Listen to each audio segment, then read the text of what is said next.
important de venir sur place, d'abord pour voir l'hôpital, rencontrer les acteurs, voir les lieux, entendre parler des projets.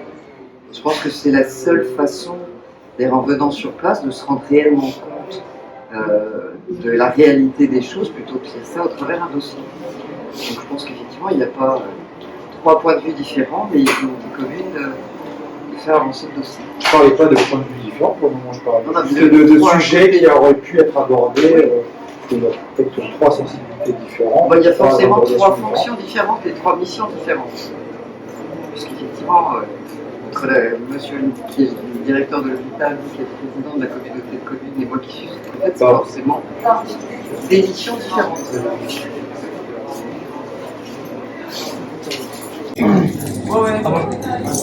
L'intérêt qu'il y avait, effectivement, c'était d'apporter à connaissance la situation telle qu'elle est immobilière de ce centre hospitalier, montrer des belles choses, mais aussi des choses qui sont complètement à revoir, montrer les évolutions possibles, les perspectives.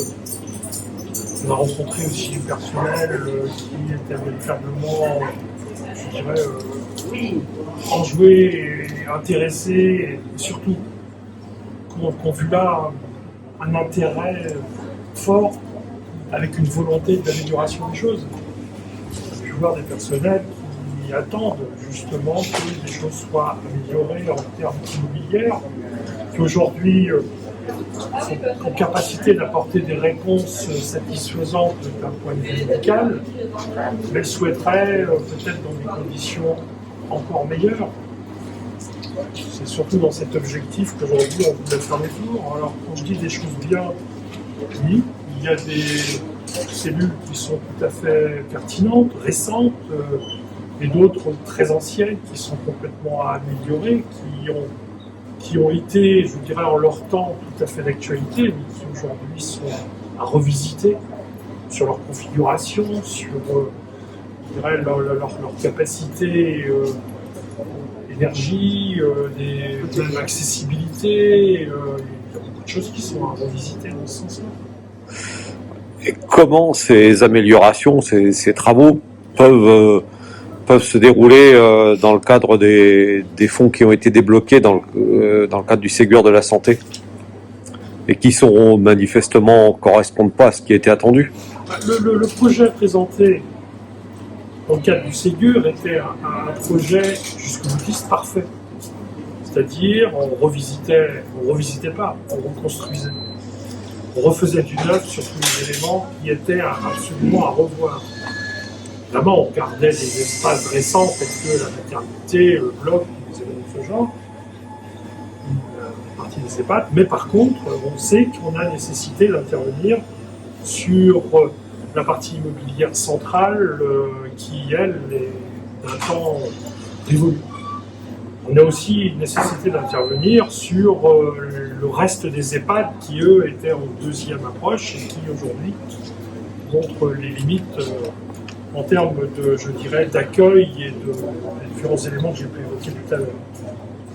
Maintenant, il s'agira certainement de continuer, parce que pour autant, le centre hospitalier a toujours mis en place je dirais, un programme de réhabilitation, un programme de restructuration des ailes non pas par étage, mais par demi-étage, lequel on revisite complètement, parce qu'il s'agit de continuer à exercer tout en ayant des travaux à faire. C'est la difficulté de l'exercice.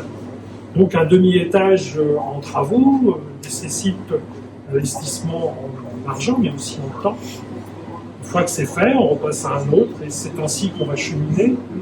Je crois qu'aujourd'hui, au regard des capacités financières, il nous faut absolument continuer sur cette réhabilitation, sur cet réaménagement, et bien entendu, en ayant une perspective à long terme de reconsidération de tous ces outils. Pour autant, il s'agit aussi de mettre en place les outils techniques au mieux. On a été voir du côté de la radiologie, l'implantation des différents matériels de belle gamme déjà en place, mais l'IRM doit avoir sa place très prochainement, il faut trouver sa place. voilà, des éléments de ce genre qui, au sens, Est-ce qu'il y a des sous pour faire ça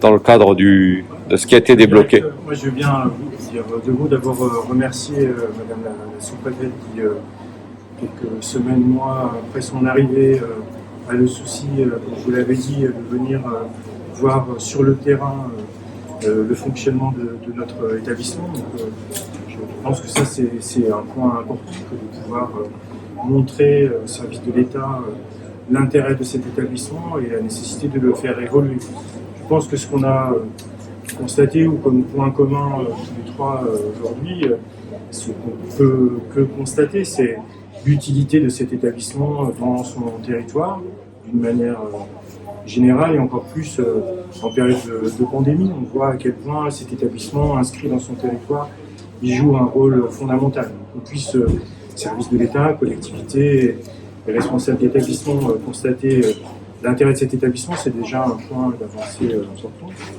Sur le projet que vous avez évoqué, ça reste le projet du territoire de santé, un projet de réponse aux besoins de la population du territoire. L'opportunité, la chance qu'on a, et qu'il faut noter, c'est avec le Ségur Investissement, c'est quand même plusieurs millions d'euros qui sont injectés dans ce territoire de santé. On ne peut que se réjouir que face à ce projet, on ait cette réponse des services de l'État sur un niveau d'investissement assez conséquent, puisqu'on s'approche de 70 millions d'euros.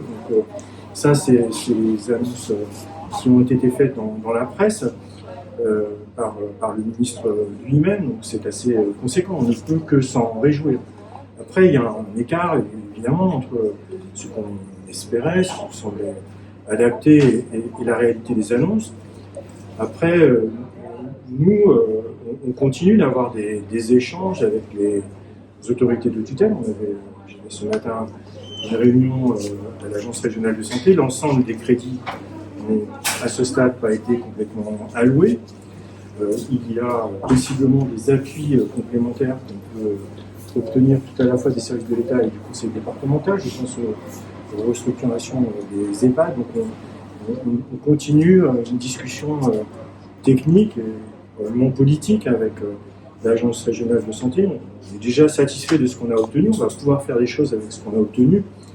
Évidemment, notre souhait au président et à moi est d'essayer, dans les discussions à venir, de faire valoir l'intérêt d'aller un peu au-delà des investissements qu'on a obtenus, de façon à faire pleinement levier avec ces investissements et répondre à des attentes anciennes.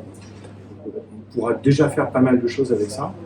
Et puis, il nous faut quelques compléments de mon point de vue pour qu'on puisse vous dire, probablement en début d'année prochaine, une fois que tous les arbitrages seront posés. Je sais qu'il y a prévu une rencontre, moi je continue d'avoir des rencontres techniques, mais je crois, président, que vous allez avoir une rencontre, président de département, président des 5 EPCI de ce territoire avec le directeur général de l'ARS, pour avoir des éléments de compréhension sur les annonces et possiblement dire ce que vous attendez en regard des annonces qui ont été faites. Mais je ne vais pas parler à votre place. En tout cas, je pense qu'on est, ce que vous reteniez, c'est qu'on est satisfait de ce qu'on a obtenu. On attend quelques réponses complémentaires et il y a forte chance qu'on les obtienne sur cette fin d'année et début de l'année prochaine.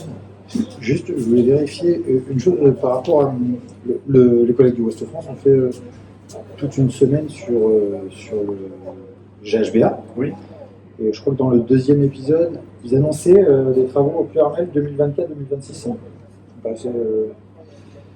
C'était dans un petit encadré. Le projet était bien celui-là. Oui, d'accord. Le projet tel qu'on a présenté à l'Agence régionale de santé était bien de tout à la fois finaliser certaines opérations, on vous a déjà présenté, les rénovations dans les étages, on a toute une unité qui est en cours de travaux actuellement.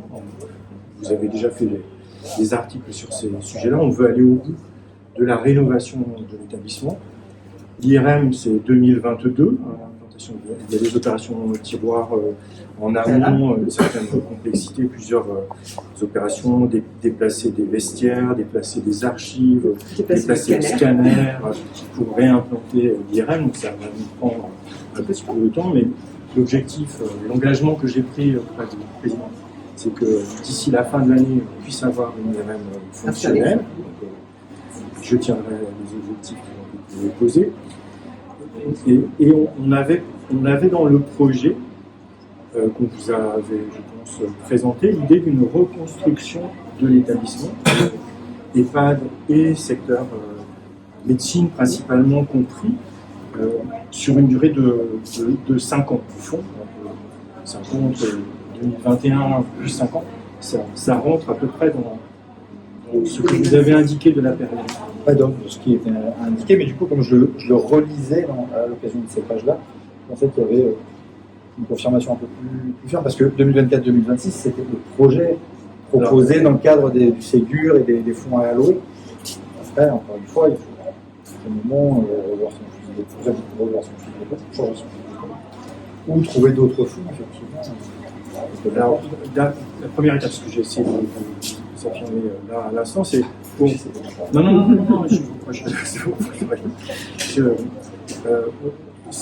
on a des informations via une conférence de presse d'un ministre qui évoque un certain nombre de choses. Donc, on a besoin d'avoir des informations plus techniques, concrètes, sur un dossier qui est en train d'être discuté avec nos autorités de tutelle. Donc, il y a cette somme qui est annoncée. Ce que je vous indique, c'est que possiblement, il y a le fonds d'intervention régional, toutes les enveloppes n'ont pas été attribuées. Sur le médico-social, il y aura des décisions et des discussions avec le conseil départemental, et que ça peut possiblement abonder complémentairement, financièrement, les sommes qui ont été annoncées dans la conférence de presse du ministre. On est à ce stade de la discussion. Tant qu'on n'a pas de visibilité un peu plus précise sur ces différents engagements financiers, je ne peux que rester sur le calendrier initial. Si on a exactement ce qu'on nous a demandé, ou si on reste exactement à la somme annoncée, je pense qu'on peut peut-être positionner les aides entre nos attentes et ce qui est annoncé. On sera amené, avec ces aides réaffirmées, à se dire, avec ça, est-ce qu'on peut emprunter un peu plus? Est-ce qu'on peut différer certaines opérations? Est-ce qu'on doit renoncer à certaines? Mais à ce stade de nos échanges, on continue de porter l'intérêt de déployer le projet comme on l'avait énoncé au départ. Parce qu'on n'est pour moi pas au bout de l'échange et de l'analyse technique. Notre dossier, il doit passer en comité régional des investissements en santé en février. Entre maintenant et février, il y a une instruction qui se poursuit. Il y a des annonces qui ont été faites, mais l'instruction se poursuit. Et donc, sur le projet initial. Sur le projet initial. D'accord. Sur le projet initial. Donc en fait, on aura plus d'éléments sur ce que peut devenir l'hôpital de Ploërmel en début d'année, février et mars, si je comprends bien. Oui, retenez que pour le moment, on ne renonce pas au projet tel qu'on Rien n'est perdu. Identifié. Il y a une dotation. Je vous laisse vos propos, si je les reprends, vous allez.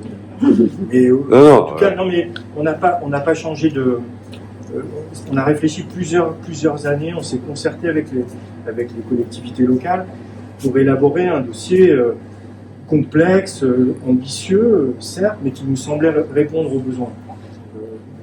C'est pas parce que on ne finance pas d'emblée la totalité qu'on renonce nécessairement au projet. On peut très bien dire, étape 1, on finance cette partie-là, et puis dans 5 ans, on garde le projet, mais on ne peut pas vous annoncer dès maintenant que ce qui était prévu entre 2026 et 2030 se réalisera assurément, mais ça peut rester notre projet aussi. Mais quand on dit qu'on est perdu, ça ne veut pas forcément dire que tout est gagné. Oui, exactement.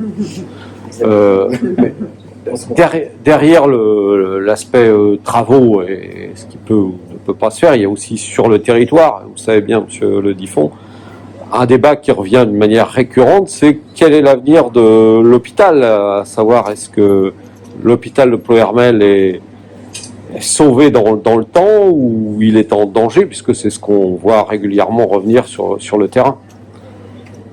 Pour moi, ce qui sauve l'hôpital, c'est pour ça que j'ai commencé par ça, c'est que les services de l'État, les collectivités locales et la direction, ils vous disent que cet établissement, il a un rôle à jouer dans son territoire. On ne cesse de dire que cet établissement, et on le trouve, il joue un rôle dans ce territoire. Il fait 650 accouchements, il fait 20 000 passages aux urgences, il fait de la chirurgie, il fait de la médecine, il fait un centre de vaccination, il fait, voilà, tout il existe. On ambitionne d'y faire des travaux pour le consolider, on y amène une IRM.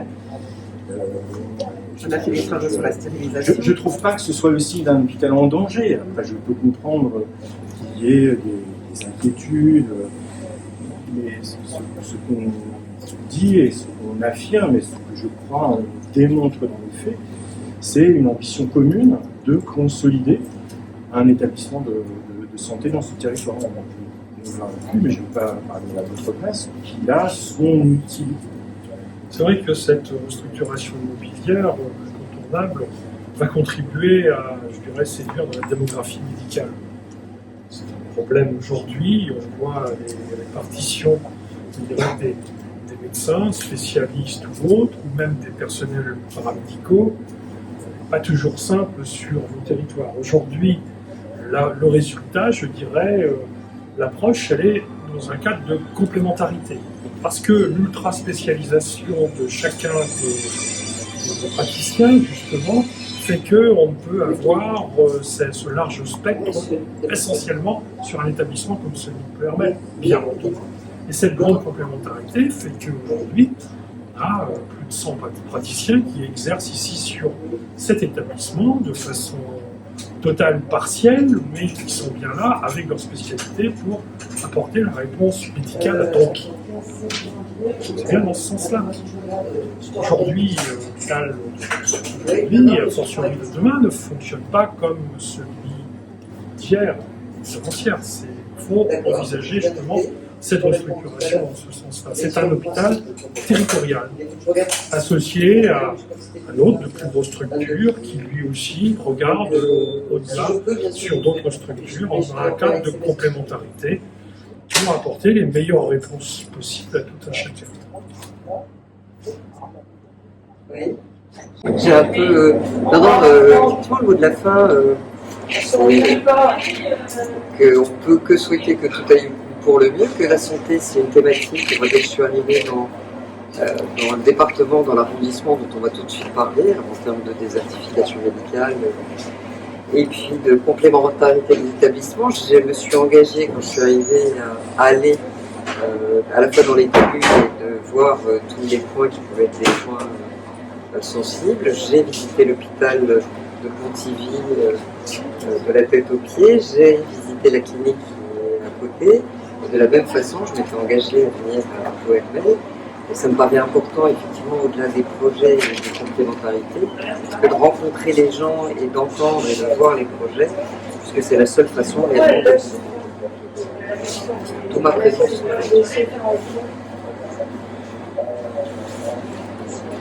Le travail des professionnels, qui sont quand même cette période-là assez mobilisés et qui, je pense, ont apprécié que les représentants de l'État sur le territoire viennent dire, normal, dans ce moment un peu particulier, d'apporter tout le soutien des services de l'État et du maire. Je pense que cet élément-là aussi a été particulièrement apprécié par les équipes dans ce moment un peu difficile.